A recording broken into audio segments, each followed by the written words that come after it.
Hello everyone.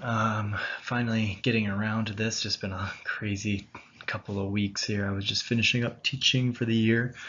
So I'm a little behind, but I'm kind of catching up, rather late and never.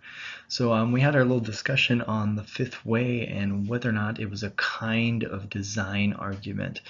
I put forward that at first, I thought it was pretty sensible to look at, but I think after our discussions, I think you'll find maybe my position's changed a little bit, and I'll just kind of show you how that's going to work. I've never tried doing this way before, but actually I thought it'd be a good way of doing it, being able to present so you can kind of see what my thought process here while I am speaking. I think it's more important than seeing me.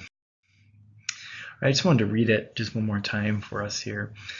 So the fifth way is taken from the governance of the world. We see that things which lack intelligence, such as natural bodies, act for an end, and this is evident from their acting always, or nearly always, in the same way, so as to obtain the best result. Hence it is plain that not fortuitously, but designedly, do they achieve their end. Now whatever lacks intelligence cannot move towards an end unless it be directed by some being endowed with knowledge and intelligence, as the arrow is shot to its mark by the archer. Therefore some intelligence being exists by whom all natural things are directed to their end, this being we called God. Now, the first time I read this, I would not lie. I think just the fact of the question, if I had read it first and then read, is it some kind of design, I think I would have read it differently. But I'm not going to lie, this word right here, right? And here it is, but designedly, not fortuitously. That really kind of stuck out to me. And so I think I really just kind of aimed myself towards that. But when you read it a little more in depth, especially when you investigate a little bit more, as you guys helped me to do, the idea of intelligent design and a design argument, I don't know if it's always going to be in line, but I'll get to that here in just a second. All right, so one of the things we had talked about was trying to define our terms. So I just kind of did a generic defining. I just defined end, design, and intelligent design. I thought those were kind of the three things we were kind of aiming towards. So end, telos, I think we can all agree with this one, kind of the purpose or goal that one is striving for. You could say the reason that a being exists, the reason the being is aiming towards, the end goal of life, more proximate goal, whatever it might be. I don't think we really had any argument with that. So design, I think this is where we were really kind of thinking of what it is. So I just kind of defined it in a kind of generic way. So the purposeful creation and planning of a given entity. This is kind of my own personal definition that I'm using just kind of for this argument. I'm sure if you looked at Merriam-Webster, it's going to look a little differently. But just for what we're doing, this is kind of how, based on our discussion, this is what I drew from it, kind of this purposeful creation, planning of a given entity, of a thing, however you want to put it. All right, so intelligent design, then the final one. This one I took straight from, I think it's like intelligentdesign.org, a group that's very much in favor of all of these things. They have a ton of different arguments on there. So this is what they had. It says, intelligent design holds that certain features of the universe and of living things are best explained by an intelligent cause, not an undirected process such as natural selection.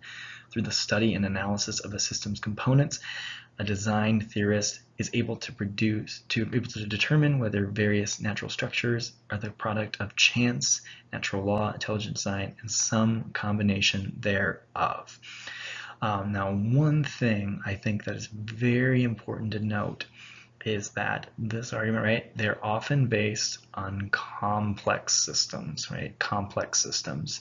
The eye, especially, is one that's often noted. That the idea that the eye is so complex and has to have all these working parts all together, and that how is it that they could have, formed through natural selection all independently and then come together to form this whole, this union. So that's one of the arguments that those from intelligent design will make the idea of this complex system. So that's kind of the argument we're using there. When we think of intelligent design, that's kind of at least their own definition for it. All right, so I'm going to do this in two ways here. I'm going to have how I can say that we really are, there is a way to argue for government design, but also not. So I think what I'm doing here really is, it's a both and situation. It's the middle way where there is some argument that you could say this is kind of an argument from design, but also there's ways you can say that isn't an argument from design. So just a couple of quotes from St. Thomas. Here's the first one. So St. Thomas states, "Hence it is plain that not fortuitously, but designedly do they achieve their end," talking about natural beings. And as I say, right, this is a mainstay of design arguments, right? The idea that complex systems must have arose from a designer rather than purely by chance and natural selection. You see this a lot, this idea that it would be really a far-fetched conclusion to think that, you know, this very complex thing exists totally by chance. And I'm going to talk a little more about that when we get on the not side, though, how maybe that doesn't line up with this. All right, and so that's one of the big arguments they have. And then St. Thomas states, "Therefore, some intelligent being exists by whom all natural things are directed to their end." All right, so some intelligent being, right? Intelligent design, intelligent being. Okay, you see where the comparison can be made here. So the designer is not just a random being, but an intelligent one. So most design arguments include some kind of intelligent designer. Now most, not all. There are some kind of odd ones out there. But most do have that there's somebody kind of creating these things. All right, so that's how it's on the pro side. Let's look in the kind of against side here.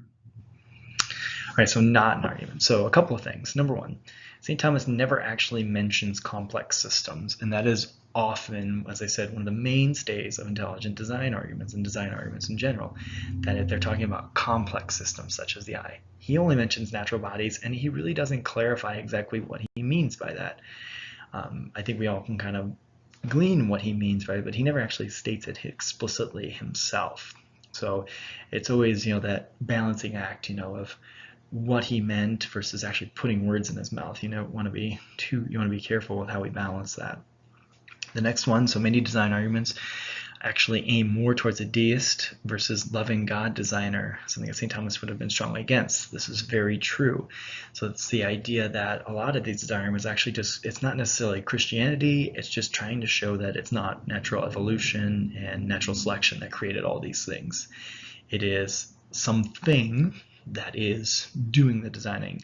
But oftentimes, as it says, right, it's this kind of point towards a deity where they create the universe, they start it in motion, and then they just walk away, hands off, right? And St. Thomas would be very strongly against this, you know, this personal God that we can know, we can love, and we can serve. And this really wouldn't tie into that. So I don't know if St. Thomas would ever really argue in that favor of that towards this design.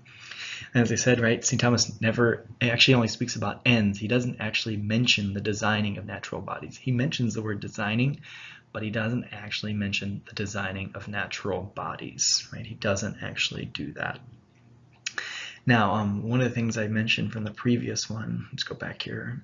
Well, actually, I won't go back. It's just the idea that, yeah, there is this thought that it's just random chance, right? Random chance is not a good argument, so the design argument's better. St. Thomas isn't doing this kind of as a fallback. He's doing it as this is a good argument, and hence God exists because of these things. Whereas some of those design arguments like that will actually be, well, God must exist because this other way is way too absurd. There's the argument of, you know, if you had a room full of chimpanzees with a typewriter, that if you give them enough time, you know, theoretically they could randomly type all the letters correctly to write, you know, one of Shakespeare's plays. Which, I mean, yeah, I don't want to think of the permutations of what that's gonna, how much long time that's going to take, but that's the idea, right? That they're trying to say, well, this is a better option than that. St. Thomas here is not saying that this is a better option than that. He's saying this is a good idea. This is actually a good argument. I don't know why else he would include it with his 5 ways. All right, so kind of as we conclude, I think there is an argument made both sides about the 5th way, but after our discussion and clarifying terms, I think it is safer to say that the 5th way is actually not a kind of argument from design. At the very least, St. Thomas did not intend it to be an argument design, at least not primarily. So that's kind of what I would say.